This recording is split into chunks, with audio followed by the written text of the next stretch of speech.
Don't miss out on Guatemala.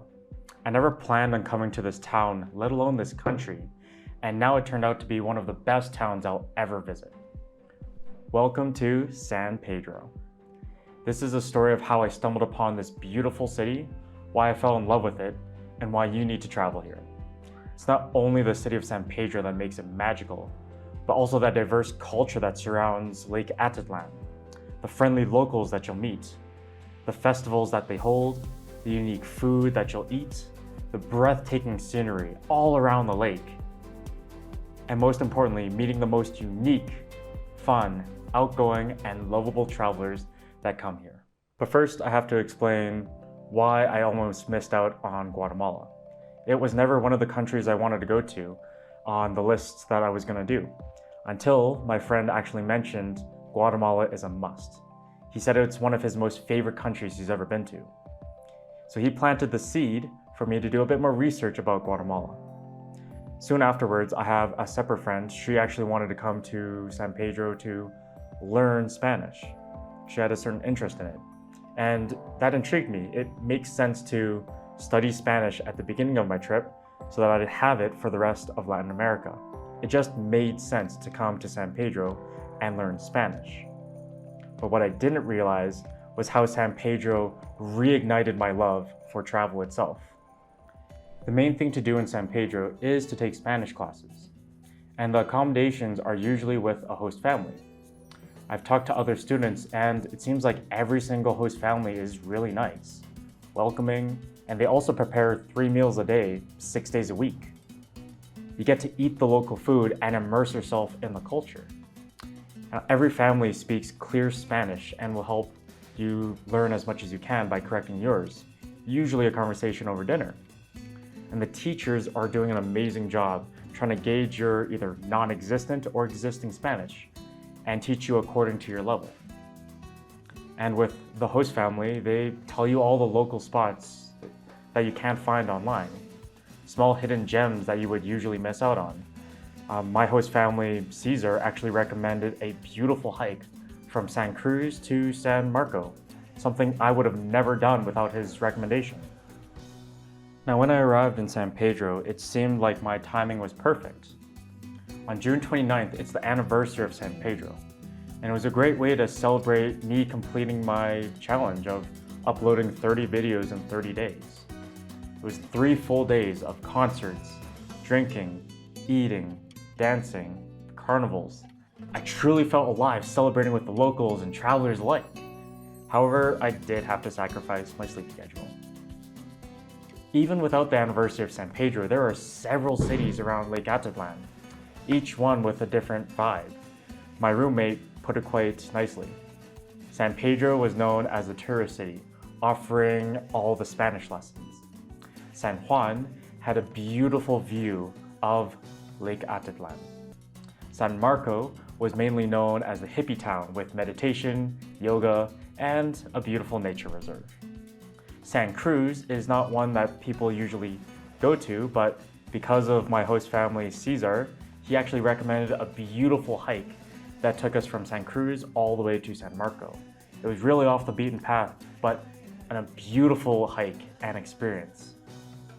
Panajachel was known for its markets, and these are only the cities that I went to. There's 4 or 5 more that I didn't even get the chance to go to. In the 2 weeks that I've stayed here, I learned a lot of unique things, along with meeting amazing people. One of the unique things that I learned about was how they weaved their clothes. I even got to do it myself.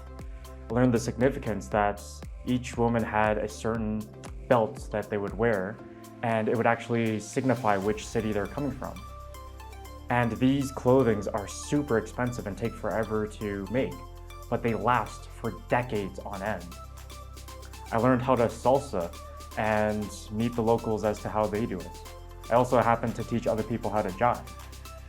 But the best thing about the city was the people that I got to meet. Now, the funniest thing was there were these Florida undergrads that I met at a bar.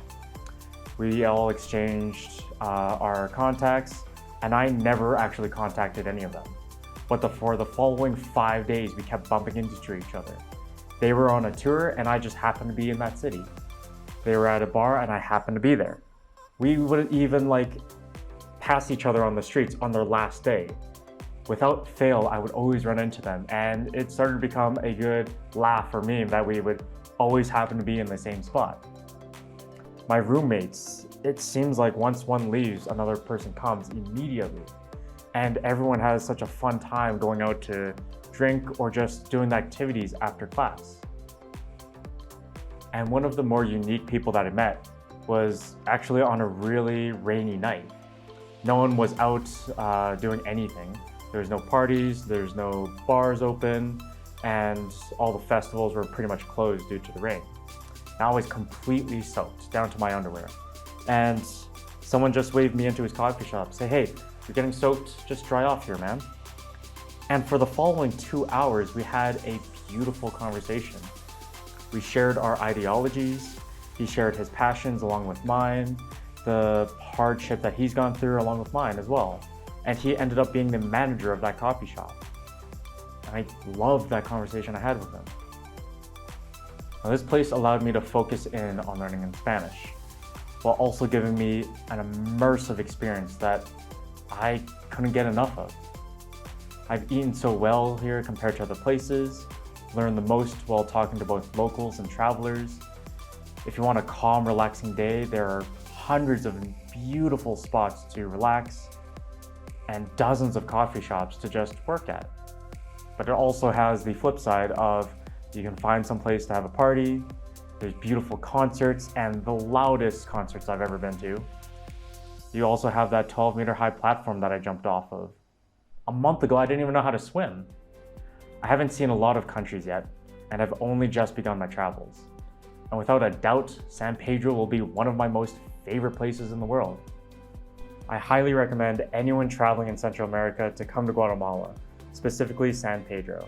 And I haven't even mentioned any other cities in Guatemala, but San Pedro is definitely a must.